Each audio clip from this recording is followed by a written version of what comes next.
I'm pleased to introduce the first speaker, Jean Cahan, who is the director of the Harris Center for Judaic Studies at the University of Nebraska-Lincoln.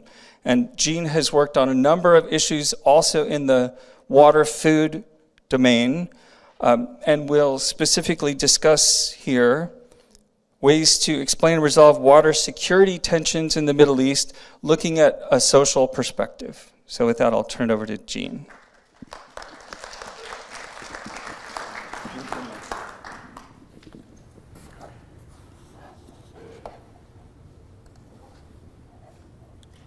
What do you have? I don't have anything. Oh, I will put this back. I'm just doing the old style lecturing.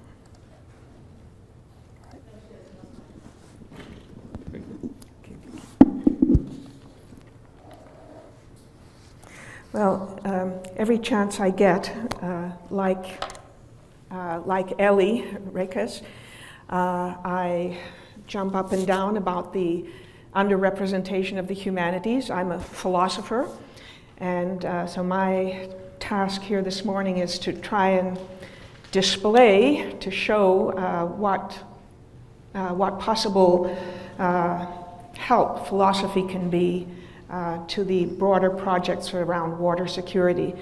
Anthropology, literature, history, religious studies, the other humanities fields are obviously also extremely important, but my personal interest happens to be philosophy, and I also think that these other fields, anthropology and literature and so on, often without knowing it, make very deep philosophical assumptions.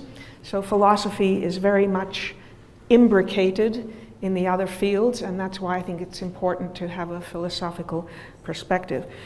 Before I get into it further, though, I'd very much like to thank everyone at Northwestern, all the units involved, for this really interesting invitation and for the very warm welcome. I really appreciate it.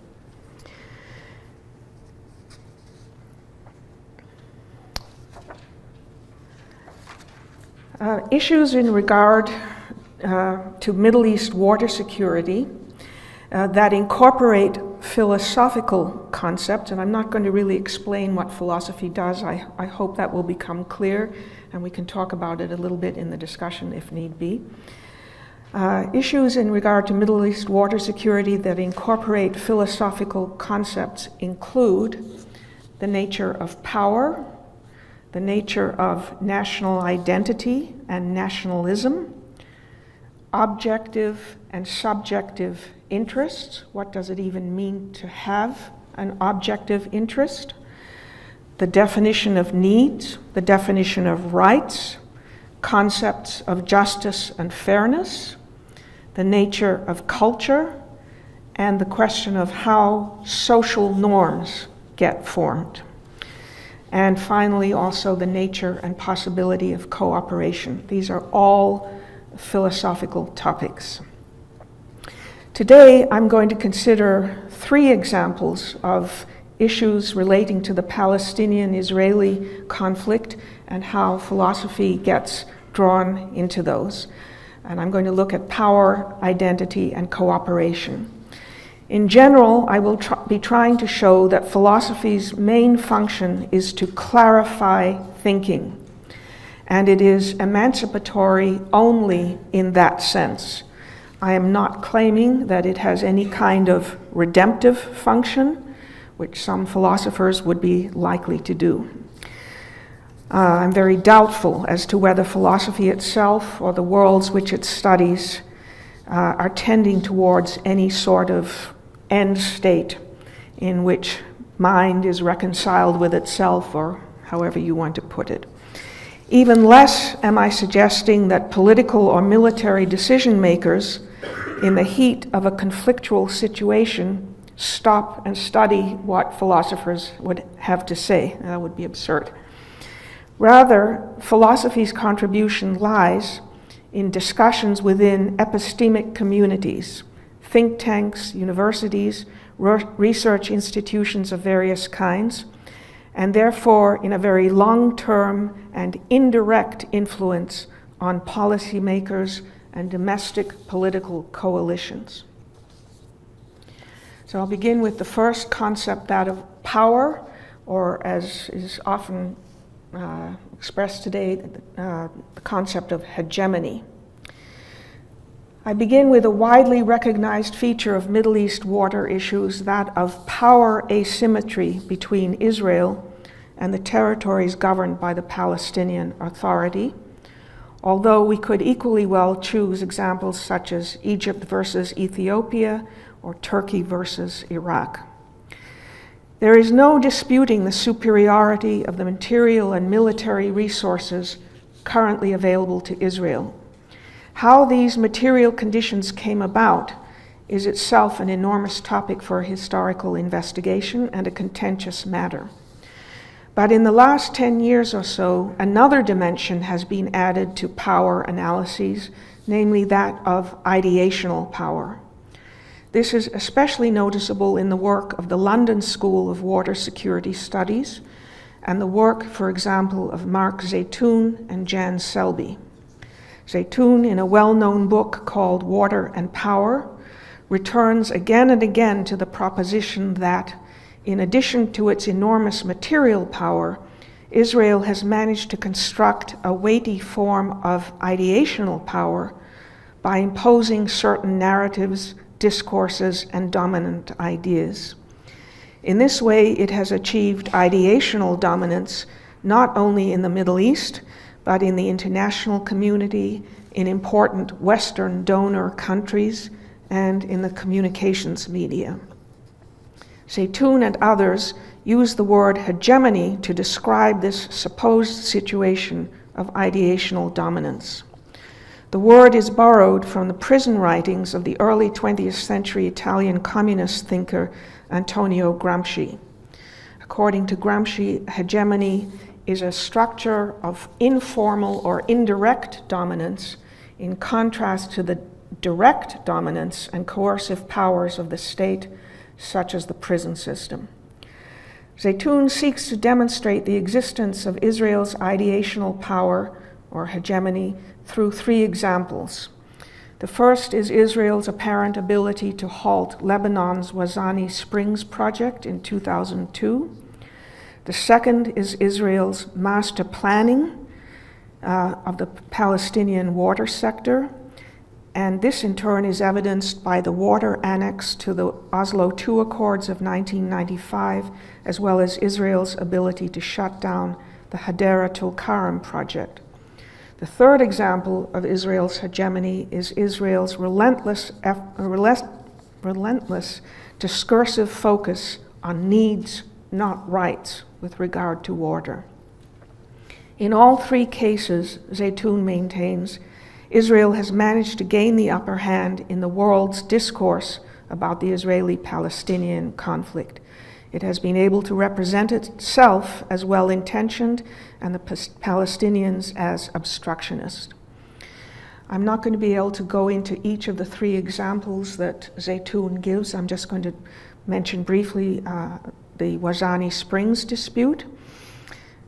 There is, first of all, an empirical question of what happened during the events of the Wazani Springs issue. As Hussein Amory has shown, he's with us this morning, it is practically impossible to obtain reliable information on this issue or on the broader topic of Israel's intentions with regard to the Litani River. Both the Lebanese and Israeli militaries regarded the area as supremely sensitive and would not allow investigators to enter the zone. Reports such as were produced, I believe, tended not to find evidence of Israel's diversion of the Litani River. At one point, the United Nations sent investigators and appealed to both sides to de-escalate their rhetoric. And the issue of rhetoric is going to come up presently. Admittedly, Ariel Sharon was much more vehement than the Lebanese government, but while he threatened war, no military action was in fact taken. The pumping station was completed and it functioned until Israel destroyed it in the course of the Second Lebanon War of 2006. The point here is that the project was not shut down as Zeytoun argues, by rhetorical and ideational advantages or superiority of the Israeli narrative. It was shut down in response to a very material threat emanating from southern Lebanon. Even if one argued that Israel's internal security debates resulted in the predominance of a discourse that advocated using the war as an opportunity to destroy the pumping station, that would be a very different level of discourse from the one presumed by Zeytoun. But one must also question the applicability of Gramscian hegemony theory, and I can't emphasize enough how pervasive Gramsci's work is in recent humanities work on the Middle East and, on other issues as well. This theory carries over ideas from the particular context of Italian communist politics in the 1920s to an entirely different region and set of problems. Is this plausible? Interestingly, it is, but in a way quite different from how Zeytoun and like-minded scholars insist. For Gramsci, it was both a fact and a norm, that is, an ideal, that there be numerous hegemonies present in a society, because he believed that what he called common sense, or what we would call popular opinion, arises out of innumerable individual efforts at self-enlightenment and political idea formation. Everyone is a philosopher, according to Gramsci, and to try to repress this reflective capacity and the exchanges that take place around the water cooler or in the piazza is both dangerous and impossible. It is or should be well recognized that there has long been a multiplicity of discourses in Israeli society. To what extent this exists also among Palestinians is less obvious. I find it interesting that the poet Mourid Barghouti, a member of the very large Palestinian Barghouti clan, writes in I Saw Ramallah, quote, "I do not understand the concept of unconditional support. I cannot condone every decision of the tribe," end quote. Nonetheless, Barghouti's work has become iconic for intellectuals interested in the topic of Israeli hegemony. Indeed, Zeytoun's and others' usage of the notion of hegemony serves to bolster Palestinian national consciousness by continuing a mental stance that regards Israel as the permanent enemy.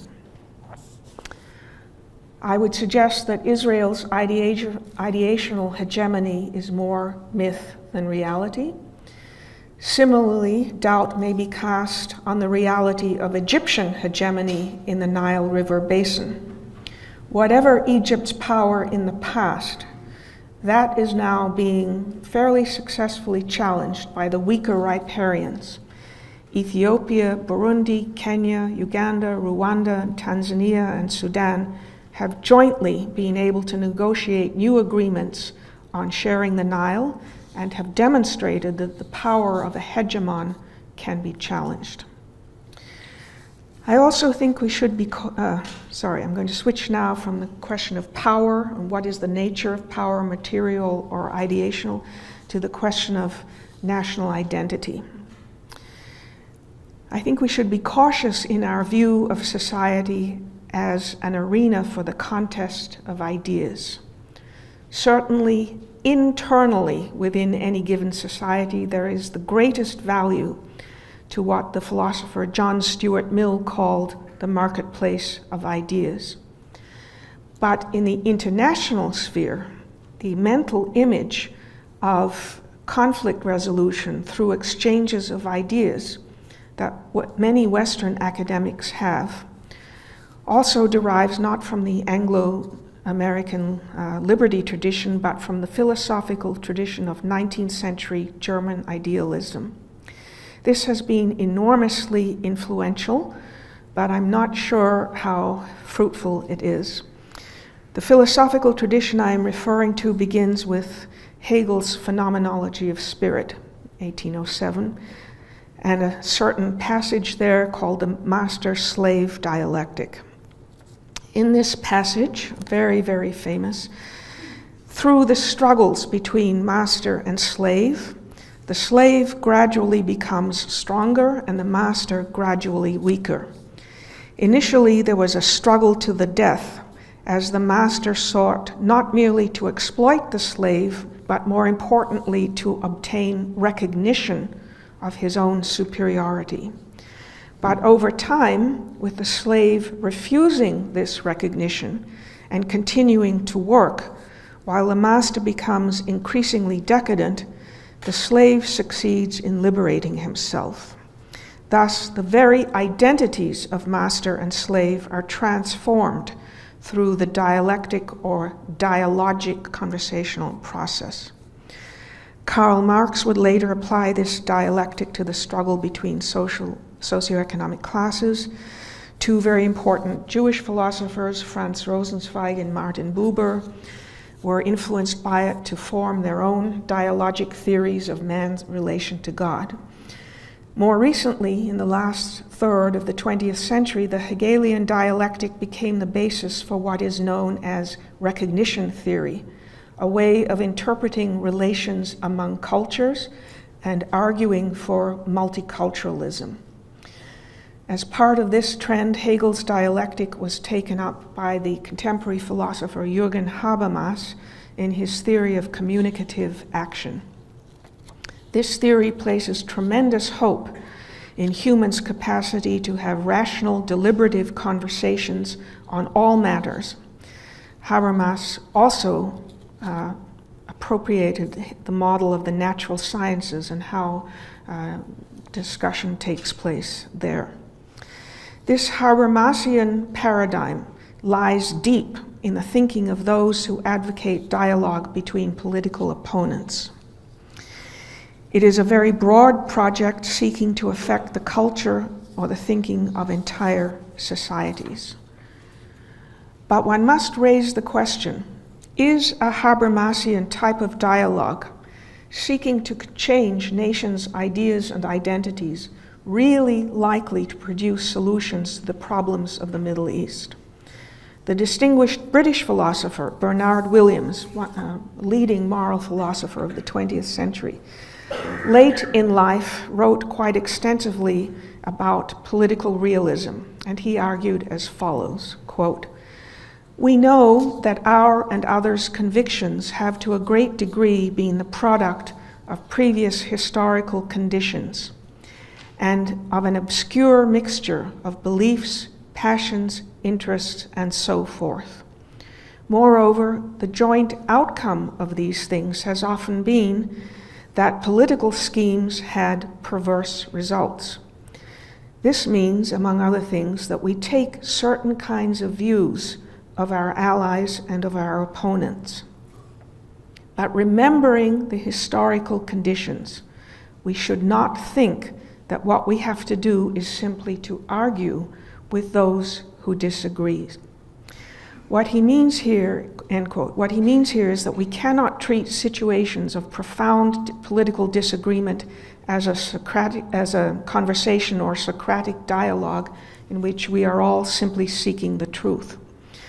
The point of an exchange between political opponents is not only to arrive at the claim that one side or the other side is morally right or wrong, philosophically considered. The goal is to arrive at a political decision and a ground for political action.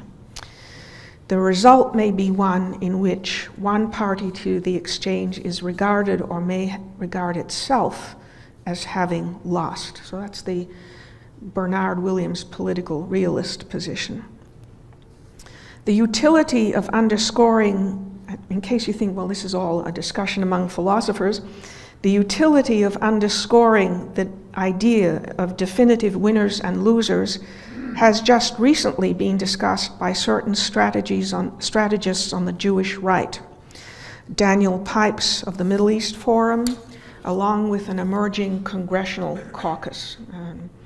Martin Sherman has gotten into this debate as well. He's with the Israeli Strategic Studies Institute. Pipes is advocating what I would call a ruthless policy of deterrence to underscore Israeli victory and Palestinian defeat. It is a policy which includes cutting off water, fuel, and electricity to both of the Palestinian entities, with the goal of instilling a recognition that Israel is not going away and emphasizing the irreversibility of the 1967 defeat. I think this is completely unrealistic. A sense of history and acquaintance with Arab and Palestinian literature and poetry should provide a restraining note. In general, and not just in the Israeli-Palestinian case, the awareness of loss or the finality of defeat is far from momentary and extremely bitter. It is, in fact, a principal cause of many conflicts that are still ongoing. The Palestinians, whatever internal critique they may be capable of, may never get past the original evil of the European Jews' migration to Palestine. As we saw in the 1990s, the Serbs cannot get past the 700-year-old loss of the Battle of Kosovo. Moreover, many of these ancient but ongoing conflicts involve some body of water, which is seen as central to the identity of the parties involved. The Nile to the Egyptians, later the Suez Canal, the Jordan River to the Palestinians, the Danube River to the 17-plus European countries, which only now, after generations of conflict, cooperate relatively peaceably through the International Commission on the Danube. Nonetheless, while historical narratives, especially the Israeli and the Palestinian, will probably never be reconciled, I do think philosophers can help by continuing to lay out or to put forward different conceptions of justice and fairness. From Plato's famous question as to why one should be just at all, to the American John Rawls's theory as to how to construct a fair social contract, to the Indian philosopher Amartya Sen's conception of economies which support human capabilities, a great deal of thought has already been given to rights, needs, equitable use, historical use, and so on. These are, of course, mainly Western or Western-influenced ideas, and as such may be of dubious value in the eyes of non-Westerners, but to my mind that is not a reason to abandon this line of thought. And finally, I'm going to turn to the issue of cooperation. The London School of Water Security Studies, which I mentioned at the beginning in relation to hegemony, has also been deeply suspicious of efforts at cooperation on water security, seeing the very term cooperation as a piece of language concealing exploitative and coercive intentions. How might one reply to such a hermeneutic of suspicion, as the philosophers call it, which again rests on presumed hegemony? One reply to the hermeneutic of suspicion is quite pragmatic. One can begin actual meetings and negotiations, attempt to coordinate efforts to manage transboundary waters at the basin level or below. One can seek scientific technological solutions and share data from highly advanced mapping techniques and so on. Ben Gurion University, the Arava Institute for Environmental Studies are prime examples of this type of exchange. While I anticipate a derisory laugh, I'm going to call these relatively practical gestures the answer of solidarity. The derisory laugh will come because to Palestinians, an offer of a technical solution such as desalinated water will usually appear to be an attempt to move the conversation away from the fundamental question of rights.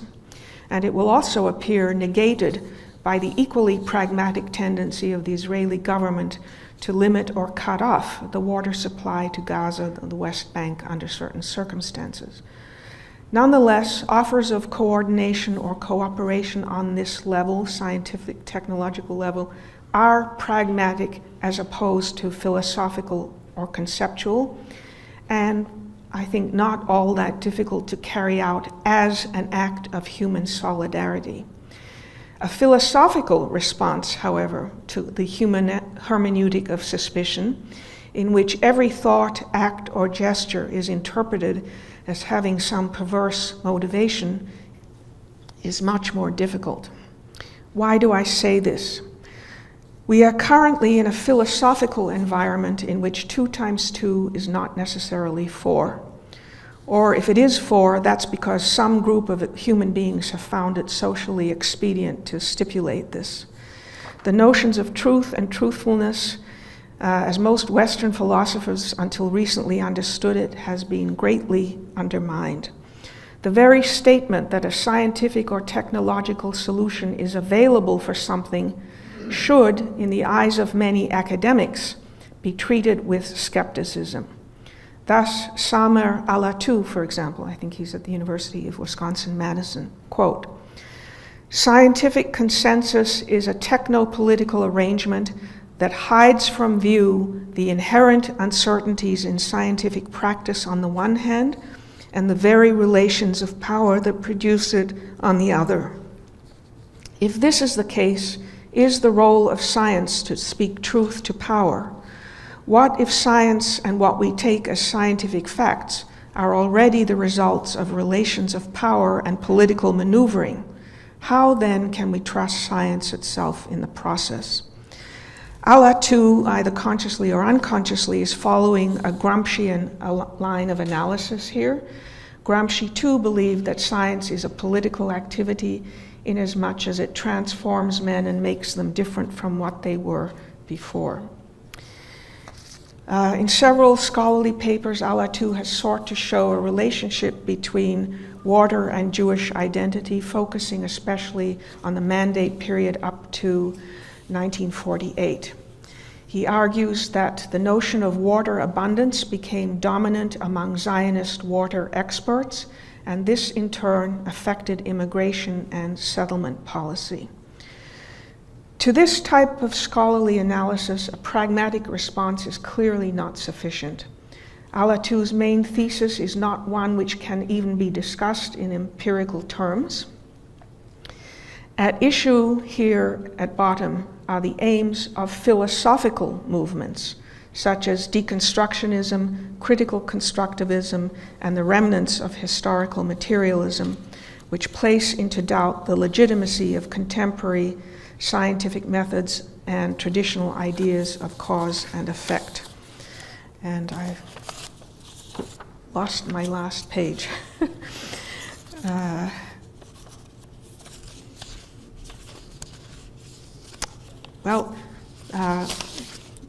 Basically the conclusion was that in order to change people's preferences as to patterns of consumption, as to which sector of the economy in any given nation should be prioritized, which energy needs should be prioritized, in order to change preferences in these respects, philosophical as well as other humanities approaches will have to be brought to bear, because even if the concept of truth is under attack, as we in this room all know, water scarcity is not a fiction. Thank you.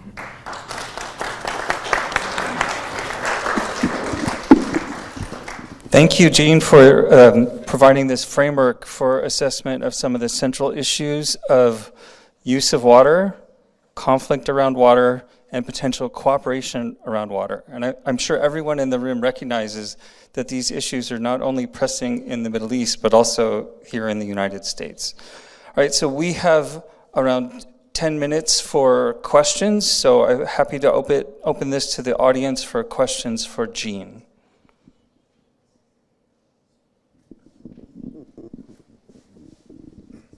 Hey, thanks. Michael Tabaris from the Chicago Council on Global Affairs. So toward the beginning, you talked a little bit about moving away from, you talked a little bit about the rights discussion as the primary, having people suggesting we're sort of moving away from that. I wonder, though, whether when we look at actual cases of conflict resolution and we look at what happens when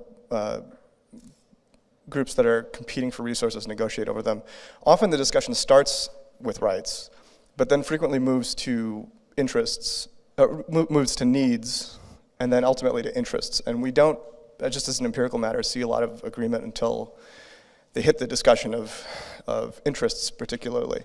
Is there a sense in which either insisting on that the discussion be framed in terms of rights forestalls cooperation, or is just an indication that we're sort of early in very, very early in the process? Well, the issue of rights versus needs is especially strong in the Palestinian-Israeli issue. It's probably less strong, let's say, as between Nebraska and Kansas, where there are also very heated debates. And I would say until 1995, there was just no getting around that. And Palestinians generally argued, we're not even going to get into a discussion here until our rights to the mountain aquifer and to withdraw water from the Jordan River are acknowledged. And that was, there was just no conversation to be had without that. During the Oslo process, and the Israelis kept saying, well, let's wait, let's leave the rights issue. It's just a conceptual issue. We'll do that when we get to the final comprehensive plan. Let's just focus on what you need day to day, what we all need day to day. And so they just kept talking past each other. In the Oslo process, because there was a track that was dealing with the larger political conflict, the water people were able to start talking, and they got around this confused vocabulary or contradictory vocabulary by adopting a phrase called rightful allocation. And they did that on purpose. I forget who came up with that phrase, but the whole purpose was to kind of mention rights in there, but not rights exactly, just rightful. And so that helped the Palestinians, and it also helped the Israelis, who were preoccupied with really specific allocations. And that has also happened in other conventions and treaty negotiations. I forget, the 1997 UN Convention on Non-Navigational Uses of Water. I believe there was also some kind of linguistic creative ambiguity, as they put it, that got around this rights versus needs conflict. But at the deepest level, it's not resolved. When there's a will to get around it, they can find language that helps with negotiation and compliance. But when there's no will, then each side is back to its own vocabulary. So on this, I would like to emphasize this is a completely global issue. You have the same challenges faced by the United Nations, where the right to water was established as part of the Millennium Development Goals, but there generally aren't legal frameworks or implementation frameworks in place today to guarantee those rights. So you always have this conflict between actual and perceived needs conflicting with this general established right to fundamental resources. Then we had another question here. And I would just add that I think the Israelis need to be more understanding of what this means sort of spiritually to the Palestinians. The Palestinian rights language, it's not only a legal issue, I think it's a spiritual issue because they feel connected to the Jordan River and the mountain aquifer. There's something deeper going on here than a legal issue. I would like to ask a follow-up question on this. I mean, I'm very fascinated. Ruth Gavison, I'm from the Crown Family Center and the Hebrew University. And I'm interested in the relationships between philosophy as a framework for thought and these conflicts. And I wonder whether philosophy is trying to explain the conflicts and shed lights on their perseverances, or whether there is an international relations type of atmosphere that says we should try to seek to find ways of helping the partners to get out of their frameworks and maybe get to the issues that divide them in a way that may be conducive to the end or the mitigation of the conflict. And this is a very serious issue because, as you said, sometimes in a conflict you don't want to cooperate because you think, maybe rightly so, that cooperation may be a deference of justice. So this is a complicated issue. I want to go to this rights versus interest issue because I think it's critical not only for water and not only for Israel-Palestine, but for a rhetoric that applies to all of us in situations of conflict. And I want to ask you whether you don't think that hegemony and rights discourse is in fact a discourse that in itself does not encourage people to understand the various interests of the other sides, because they really try to persuade each of the sides that they shouldn't compromise, but they should stand on their rights, and their rights is an entitlement that does not depend on the interests of the other side. And this is something that is basically very conflictual in the frameworks that we ourselves are imposing on conflicts that is not very conducive to mitigating them. I agree completely, and I think this talk about hegemony, which, as I said, is quite pervasive, this is to be found in literature that is more European-oriented. I mean, Anglo-American philosophers are not terribly into that. They have much narrower interests, but I think the concept of hegemony is a conversation stopper. I mean, if you say to somebody, well, Israel is the hegemon here, end of story, and nothing that Israel suggests or offers is innocent. So I agree, hegemony is a conversation stopper. That doesn't mean that we shouldn't be thinking about, well, what is really involved? Is there such a thing as hegemony? I mean, I think we do need to think about it and talk about it, but I agree that by itself, it does stop the conversation. And so it's not helpful. Oh, yes. Neda, you're welcome to ask a question. I actually did some field research on this issue when we did work on the Red Dead Sea to try to understand, this is a good project. What's going on? What are the obstacles to cooperation? And one of the issues that appear to be the obstacle is rights versus needs, right?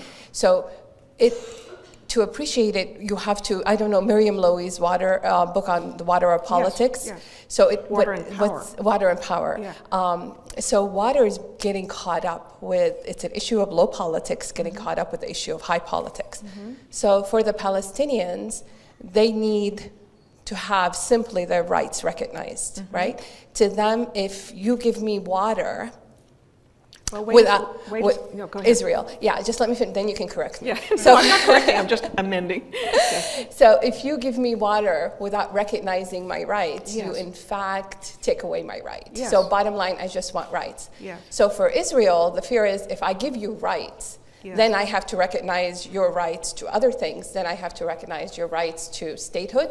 I have to recognize the rights of refugees to return. I don't want to talk about that. Right. Let's move it to the side. Let's just negotiate water and ignore high politics. Yeah. So that way, it's for the benefit of Israel to avoid the issue. So what's happening is, although it's perceived by the negotiators as an issue of low politics, and they want to push off till the end, just like you said, negotiating over rights and allocations, fixed allocations. So it's an easy way to get out of it and avoid it. Well, I wouldn't say it's an easy way, but it's a way it's for to. them, it's easier than talking. But in the meantime, the reality on the ground is, both in Gaza and in the West Bank, that there isn't enough water. And if Palestinians would accept more desalinated water, then if they would set aside the rights issue, provisionally. They might be in a, but it's very difficult to do. It's very difficult for both sides to do. And so here we have some discussion between our speakers, and you'll hear many of these themes. It's very good, but you'll hear many of these themes addressed throughout the day by different speakers. So there's a question here and then here. All the questions relating to the aquifer that we have in the West Bank, the Litani River, and all the reasons for war or division for all the other speakers. I mean, I'll ask these questions later. But I have one question that might be relating to you, which everyone is ignoring, is the effects of the southern Mediterranean by the Aswan Dam, by the Suez Canal, and I'm following it very carefully in the science sections of Haaretz. For instance, right now they talked about invasive species that come in through other fish. But the southern Mediterranean is pretty much dying, and it's affecting the Gaza Strip, and in a way it's affecting the pollution of the water if you're talking about desalinization along the Mediterranean. yes, I was going to say that.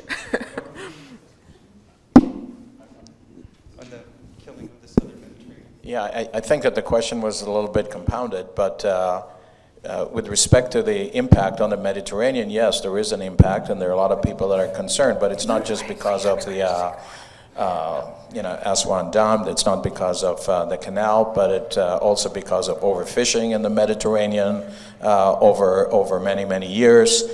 It's also because of difficulty in terms of discharge into the Mediterranean. Not all countries, follow exactly the same procedure with regard to discharge, and so that's also an issue. So, but I'm not sure that we can, in this conference, really follow all the environmental issues that are associated with the Mediterranean per se. I will talk briefly, about the issue of desalination and the discharge, into the sea, and we can get into a discussion then. So one last question, and then we'll move on to the next speaker. I have a question to you. There is now a big term called science diplomacy that apparently succeeds where other forms of diplomacy failed. And this is being used now in the Middle East and between the Israelis and Palestinians. I wonder if you can give us some information on the collaborations that are going on the water issue between the water scientist in Gaza and the water scientist in Israel, and the collaboration on water that is going on between Jordan, Palestine, and Israel. If you can give us some light on these collaborations that are solving some of the problems. I think this would be another good moment to turn it over to somebody from maybe Naphtali. I do know from friends and colleagues at the Arava Institute that they work with Jordanians and Palestinians daily. Really, I don't know what happens in regard to Gaza, and again, I think I need an Israeli here to help me. But in terms of water diplomacy, I'm not sure how successful it is. Of course, there is the Tufts School in Boston and Tufts, Harvard, I forget who else. They have water diplomacy programs, and they are working on conflict resolution techniques. I'm not in a position to say how successful they are. I mean, I think they're motivated by this, what I call this Habermasian dialogic framework, but conversation is always good and so on and so forth. But beyond that, I'm not sure how successful they are, but maybe Naphtali or Yoram? Yeah, I was just going to briefly say I'm not sure about scientists being politicians and to what degree they're involved, but I can tell you that there are ongoing conversations and collaborations between scientists, at least from my perspective, being, an Israeli American, There are ongoing efforts between what we do in the water sector, folks in Jordan, folks in Egypt, Gaza, even Saudi Arabia. But whether or not that translates into scientists being catapulted into prominence in the political arena, that's a different story. Okay. I think there are a lot, and this is Hussein Amri, I think there are a lot of individual collaborations between Arabs and Israelis, but I think at the state level, I'm not sure that there is a whole lot. Maybe 15 or 20 years ago, when there were peace negotiations, the Israelis and the Palestinians wanted to establish a research center. They couldn't agree on where to locate it, so they took it all the way down south to Oman. So there is currently, and has been, a research center based in Muscat that does, I think, a lot of good work. So we're going to have to move on in the interest of time. So I'm very happy to hear the extent of discussion. This is wonderful to engage everyone in the discussion. Well, let us thank our speaker, Jean, again.